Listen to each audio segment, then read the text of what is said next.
Cámara de Representantes en Estados Unidos aprueba resolución sobre juicio político a Donald Trump, que además deberá ser público y televisado. Tragedia en Pakistán. 73 personas muertas dejó la explosión de un tren de pasajeros. Máxima tensión en Bolivia. Después de la muerte de 2 manifestantes, Evo Morales exige levantar la huelga y oposición le pide renuncia. Millones de personas salieron a disfrutar la noche de Halloween en las principales capitales del mundo. Al cierre les tenemos los mejores disfraces y temáticas.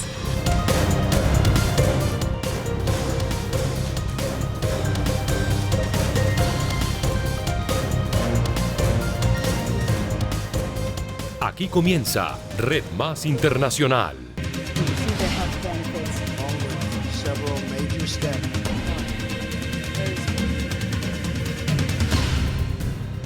Fue aprobada la resolución sobre el proceso de juicio político a Donald Trump por la Cámara de Representantes de Estados Unidos. Vamos a Washington con nuestro corresponsal Cristóbal Vázquez para que nos amplíe la información. Cristóbal, buenas noches. Hola, muy buenas noches, Margarita. La saludo desde el Congreso, donde hoy se vivió una de las votaciones más importantes del año después de que la Cámara de Representantes de mayoría demócrata aprobara la resolución que formaliza y reafirma la investigación de impeachment contra el presidente Trump y permite que de ahora en adelante las audiencias con los testigos sean públicas. Those in favor, please say aye. Those opposed, say no. Con 232 votos a favor y 196 en contra, la Cámara de Representantes aprobó la resolución que establece formalmente el proceso mediante el cual las comisiones llevarán la investigación sobre si habrá o no juicio político a Donald Trump. En la votación quedó demostrada la división en la Cámara entre demócratas y republicanos. Los 196 republicanos rechazaron la resolución. ¿Qué está en juego en todo esto? Es nada menos que nuestra democracia. Esta resolución autoriza al Comité de Inteligencia a hacer públicas las audiencias en la Comisión de Inteligencia de la Cámara y también hacer un informe a la Comisión Judicial de la Cámara para que decida si redacta o no artículos para un juicio político que, en caso de hacerse, se desarrollaría en el Senado, donde los republicanos son mayoría. Sobre la resolución de hacer pública la investigación de juicio político, permite audiencias públicas efectivas, establece procedimientos para el interrogatorio de testigos y continúa el precedente de otorgar a la minoría los mismos derechos para la mayoría, que ha sido cierto en cada paso de esta investigación. Esta votación permite que la investigación de juicio político siga según los protocolos de la resolución votada y determina que después de 5 semanas de audiencias, que hasta hoy eran a puerta cerrada, ahora deberán ser públicas. Las audiencias televisadas ante el Comité de Inteligencia podrían iniciar la segunda semana de noviembre. Esta Constitución es el modelo para nuestra república, no una monarquía, pero cuando tenemos un presidente que dice que el artículo 2 es para hacer lo que quiera, eso desafía la separación de poderes. Eso no es lo que dice nuestra Constitución. Un resultado que no cayó bien para el líder de la minoría, Kevin McCarthy. La votación de hoy fue bipartidista, no para avanzar. Tenemos un portavoz de la Cámara, Nancy Pelosi, que dijo que la destitución separaría al país y que tendría que ser bipartidista. Era una voz clara y donde este Congreso cree que debería irse. No hay nada que el presidente haya hecho para ser acusado, simplemente se basa en las elecciones. Aunque este podría ser uno de los días más difíciles para Donald Trump en su administración, aún faltan testimonios como el del ex jefe de Seguridad Nacional John Bolton, quien testificaría la próxima semana. Donald Trump, a través de su cuenta en Twitter, calificó este nuevo paso una vez más como la mayor caza de brujas en la historia de Estados Unidos. La Casa Blanca también sacó un comunicado diciendo que Trump no había hecho nada malo y que haber llevado a cabo esta votación es un intento de los demócratas de acabar con el presidente. Hay que resaltar también que los congresistas salieron hoy a un receso de una semana y las audiencias con otros testigos, incluyendo posiblemente a John Bolton, ex asesor nacional de seguridad, se reiniciarán a partir del 11 de noviembre. Informó desde el Congreso para Red Más Internacional, Cristóbal Vázquez.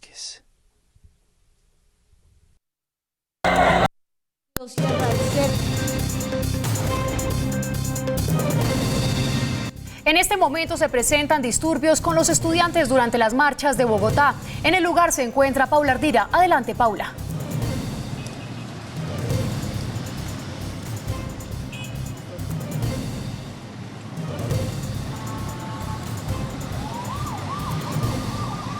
Para usted y todos nuestros televidentes, pues en una batalla campal se convirtió la concentración de los estudiantes. Quiero que ustedes vean específicamente cómo está este punto de los héroes del monumento.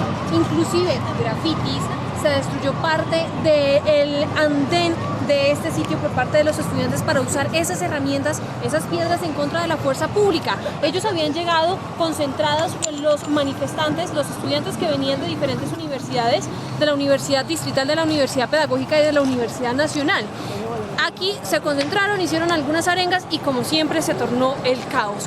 De hecho, aquí inclusive encendieron una de las llantas que traían ellos y le prendieron fuego. En este momento el cuerpo oficial de bomberos está apagando esto que también fue usado para azuzar el caos.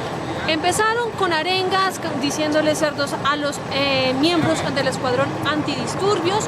Recordemos que una de las peticiones de los estudiantes era que ese escuadrón antidisturbios se disolviera, pues ahí se calentaron los ánimos, se empezaron a lanzar gases pimienta y los estudiantes comenzaron a lanzar piedras. En este momento ya el escuadrón antidisturbios se fue, ya que debido al uso de gases lacrimógenos los estudiantes se dispersaron, no solamente por este punto sino también por la Caracas, para ver si se van a concentrar o no en otro lugar. Cerca de una hora duró ese enfrentamiento de forma paulatina entre los miembros de la policía y los estudiantes que reclamaban, entre otras cosas, que se acabe la corrupción.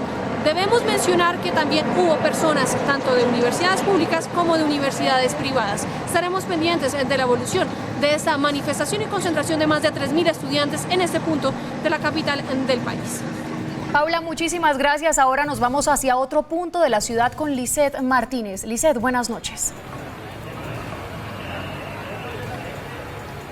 Buenas noches, Margarita, y para todos en estudio los saludo desde el norte de Bogotá, a la altura de la calle 76, cerca al Monumento de los Héroes, donde hace pocos minutos se presentaron fuertes disturbios entre estudiantes marchantes y el SMAT. Se desconocen cuáles fueron los motivos por los cuales se presentaron estos disturbios. Sin embargo, hacía unos minutos agredieron a un ciudadano quien se encontraba acompañando las marchas desde temprano, grabando con una cámara personalizada, una cámara pequeña. Los estudiantes empezaron a perseguirlo, exigiéndole que dejara de grabarlos porque él decidió grabar algunos de los disfraces que se estaban mostrando acá en la marcha, y pues los estudiantes le empezaron a pedir que borrara el video y que dejara de grabarlos. Hacia el momento ya se logró controlar a la turba. En ese momento pues tenemos a agentes del SMAT y de la policía en este punto tratando de mantener el orden en este punto.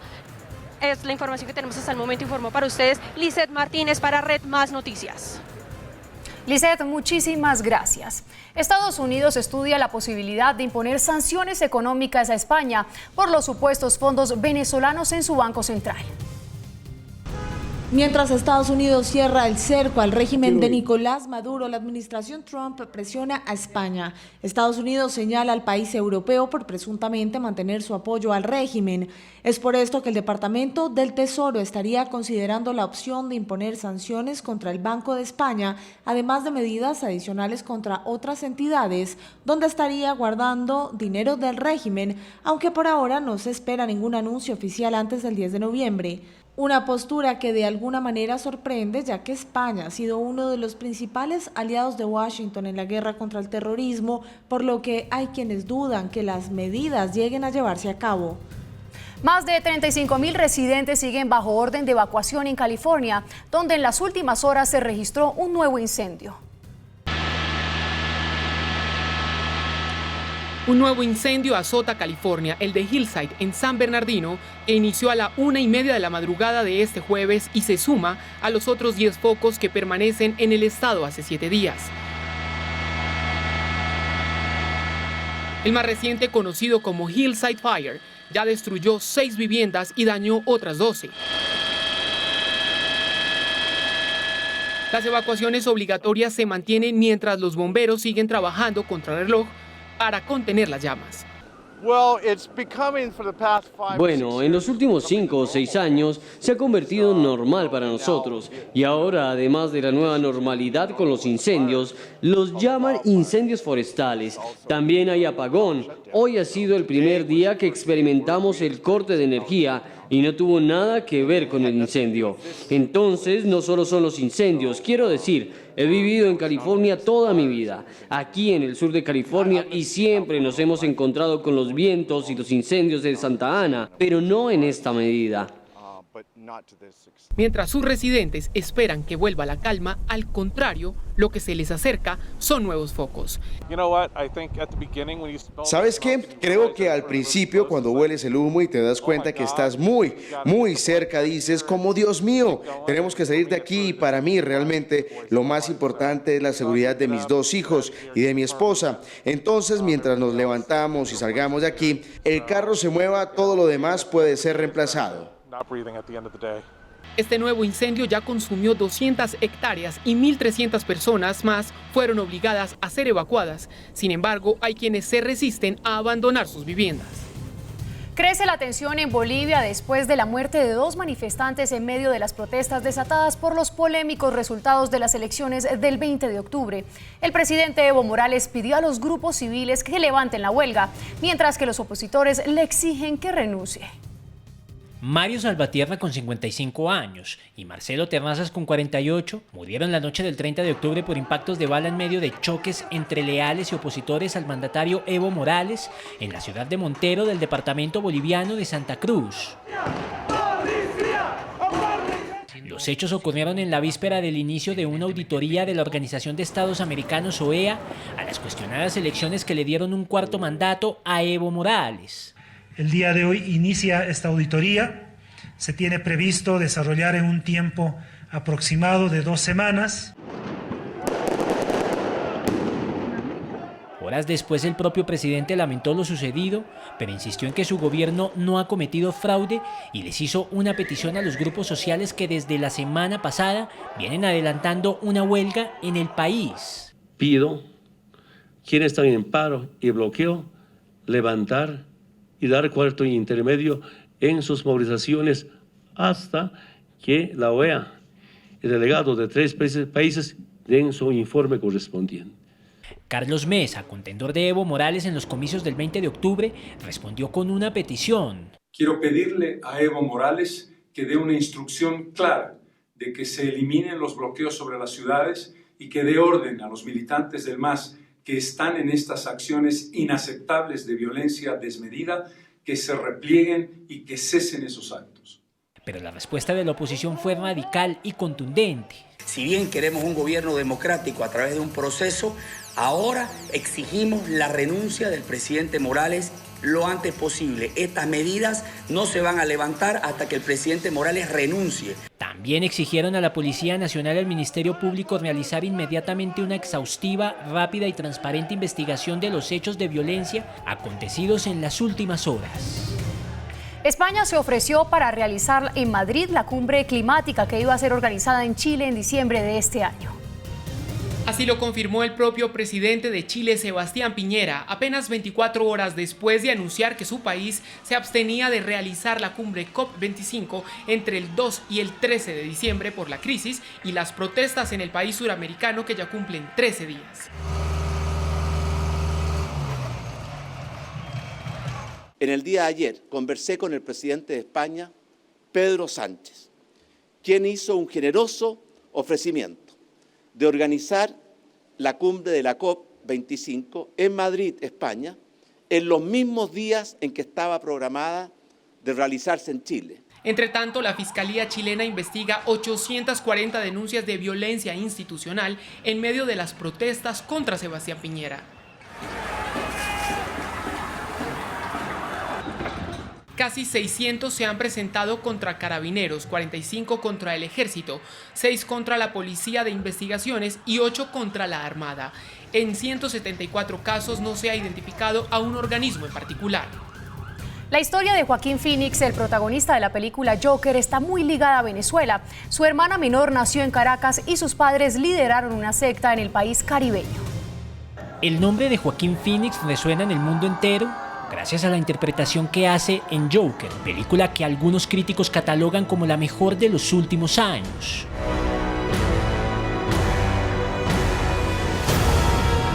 Su personaje de Guasón ha despertado tanta admiración que miles de fanáticos se han volcado hacia la Gran Manzana para bailar en las estrechas escaleras del Bronx, tal y como lo hizo el enemigo acérrimo de Batman en la cinta dirigida por Todd Phillips.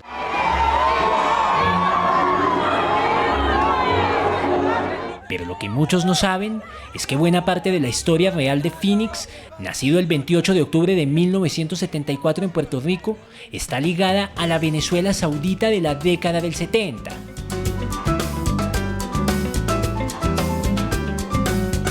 Aquel país que gracias a los ingresos del petróleo se había convertido en el más rico de América Latina y en donde se había impuesto aquel lema del "Tá barato, dame dos", le abrió las puertas a miles de migrantes de todos los rincones del planeta.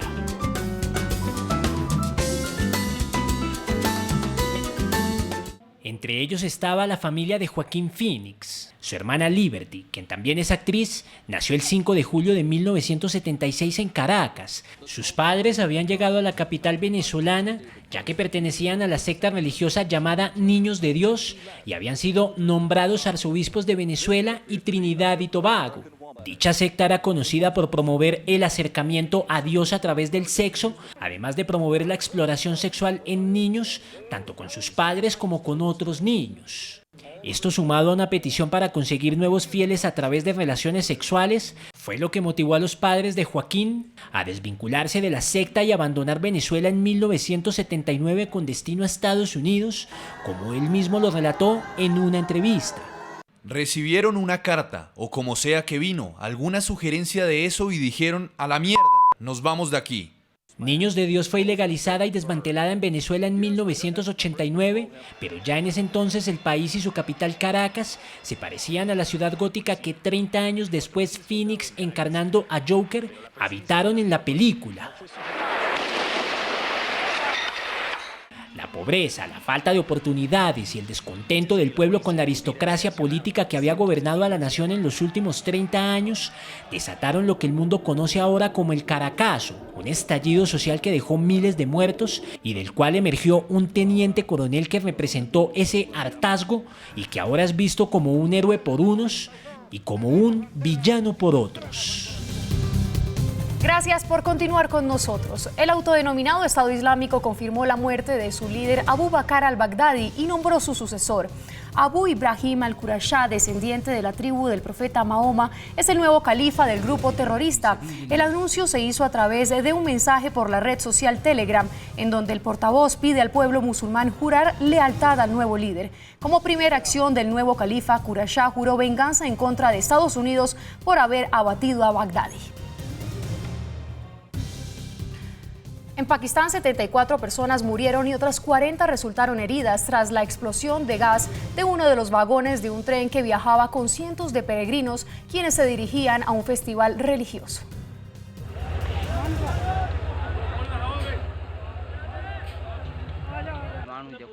Un accidente ocasionado por los pasajeros habría sido la causa del incendio de 2 vagones de segunda clase y uno de primera que se produjo en horas de la mañana en el centro de Pakistán.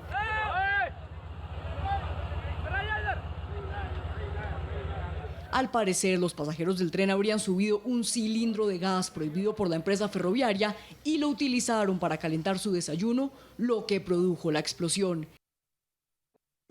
Un cilindro explotó y no sé cómo el fuego se propagó por todo lado. Salté del tren para salvar mi vida.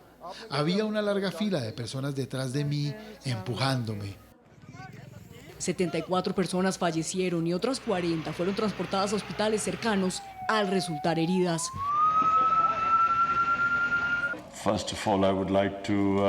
En primer lugar, me gustaría compadecerme con las familias de las víctimas de la tragedia del tren, tratando de imaginar por lo que estarán pasando ahora mismo. Solo rezamos por ellos, que el Dios Todopoderoso les dé fuerzas para soportar esta pérdida. Según el ministro de Ferrocarriles, la mayoría de las víctimas habrían perdido la vida al saltar de los vagones del tren para escapar del fuego. Un viaje que cientos de peregrinos emprendieron con destino a un festival religioso en Lahore, este de Pakistán, y terminó en una tragedia que, según la ministra de Derechos Humanos, pudo haberse evitado de tener un mayor control en los equipajes de los pasajeros.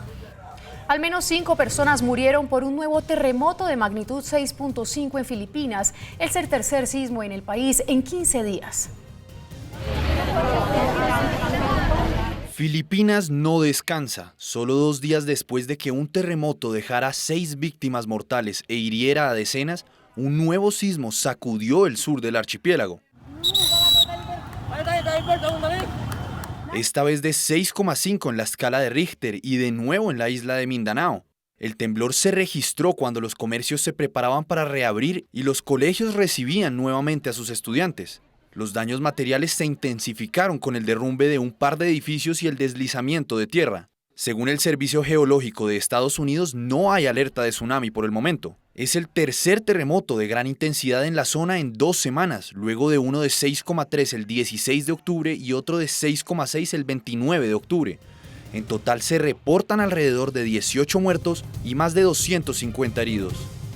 El incendio en el castillo de Shuri, en el sur de Japón, dejó graves daños estructurales. No obstante, se muestran optimistas con la reconstrucción. Estas impactantes imágenes se vivieron en la noche del 30 de octubre en el sur de Japón. El emblemático castillo de Shuri, considerado Patrimonio de la Humanidad por la UNESCO desde el año 2000, se incendió. Así amaneció la estructura del palacio luego de que más de 20 equipos de bomberos llegaran al lugar para tratar de sofocar las llamas.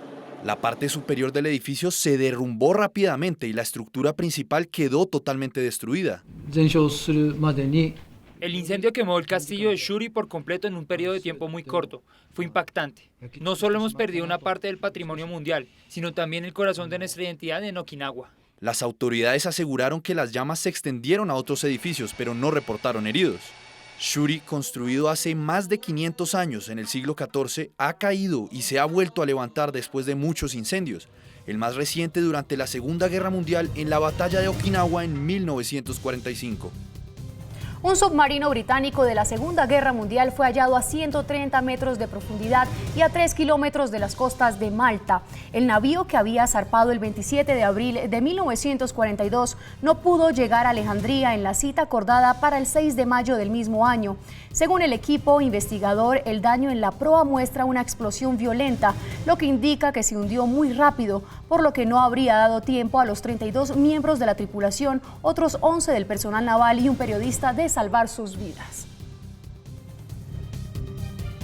La celebración de Halloween en Hong Kong se vio afectada por una nueva jornada de protestas. La policía antidisturbios se vio obligada a dispersar a los manifestantes pro democracia que se mezclaban con los civiles disfrazados. Así, a su manera celebraron Halloween los manifestantes de Hong Kong. La prohibición de las máscaras no fue un problema esta vez. Nos vamos a meter en problemas por todo en Hong Kong en este momento. Así que usar una máscara es una postura contra el gobierno para decirles que no tenemos miedo de la malvada ley. Hoy usamos máscaras porque es un símbolo contra la ley antimáscara. Es Halloween. Creo que tenemos derecho a usar máscaras. Las autoridades usaron gases lacrimógenos para dispersar a los manifestantes e incluso arrestaron a unos cuantos agresores, acusados de perpetrar una fiesta muy popular en la excolonia británica. Los enfrentamientos duraron hasta altas horas de la madrugada y no dan indicio de tregua en la movilización que ya cumple 5 meses. El Estado autónomo vive su peor crisis política desde 1997. El secretario de Finanzas de la ciudad aseguró que las protestas han sido un golpe integral a la economía. es poco probable que se logre algún crecimiento en lo que resta del año. Proyecciones del Producto Interno Bruto realizadas por expertos evidenciaron una contracción económica en 2 trimestres consecutivos. Hong Kong entró en recesión por primera vez en 10 años. El gobierno del estado autónomo prevé que no se alcanzará su meta anual de crecimiento económico de entre 0 y 1%. Destinó aún más recursos a la industria de turismo, que ha presentado grandes pérdidas desde que comenzaron los disturbios en junio. Los manifestantes de Hong Kong iniciaron su movilización para denunciar la creciente injerencia de Pekín en su sistema judicial.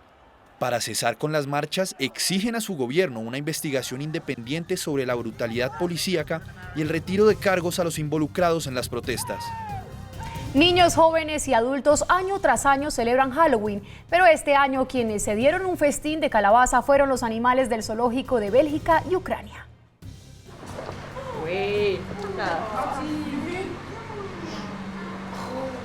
Como este gran hipopótamo que fue alimentado por los visitantes del zoológico con kilos y kilos de calabazas, otros también disfrutaron la festividad.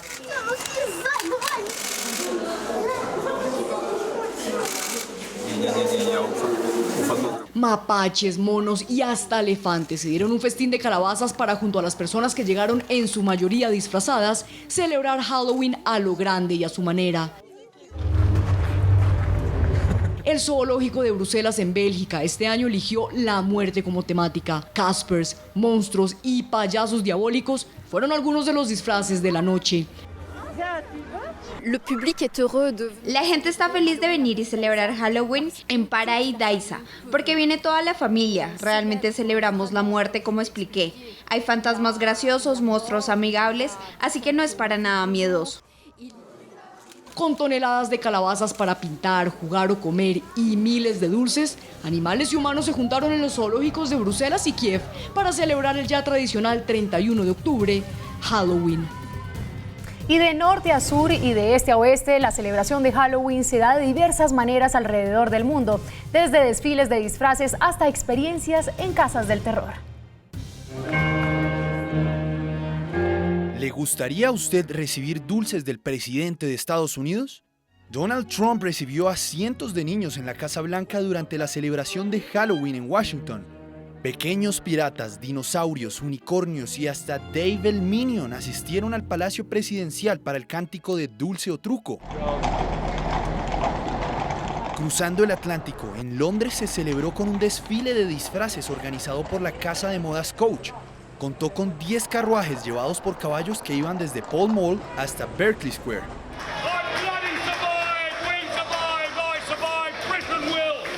Ni Boris Johnson se quiso perder las celebraciones de la espeluznante festividad.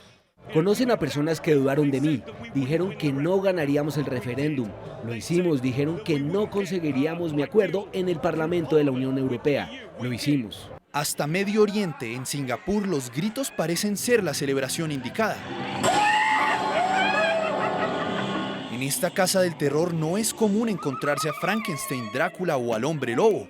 Hasta ahora todo bien, fue muy divertido, creo que el valor de producción es realmente bueno.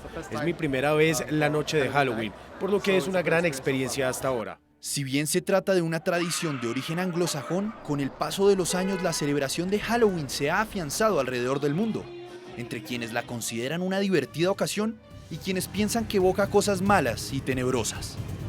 Momento de conocer otros hechos que han sido noticia en el mundo aquí en Red Más Internacional. Se desataron más de 50 incendios forestales en la costa este de Australia. El Servicio de Incendios Rurales no reportó heridos y advirtió la posible propagación de las llamas debido a fuertes vientos. El humo llegó a cubrir Sydney, lo que generó advertencias sanitarias para los más de 5 millones de habitantes. Corea del Norte disparó 2 proyectiles no identificados al mar de Japón, según información de la Guardia Costera japonesa y el Ejército de Corea del Sur.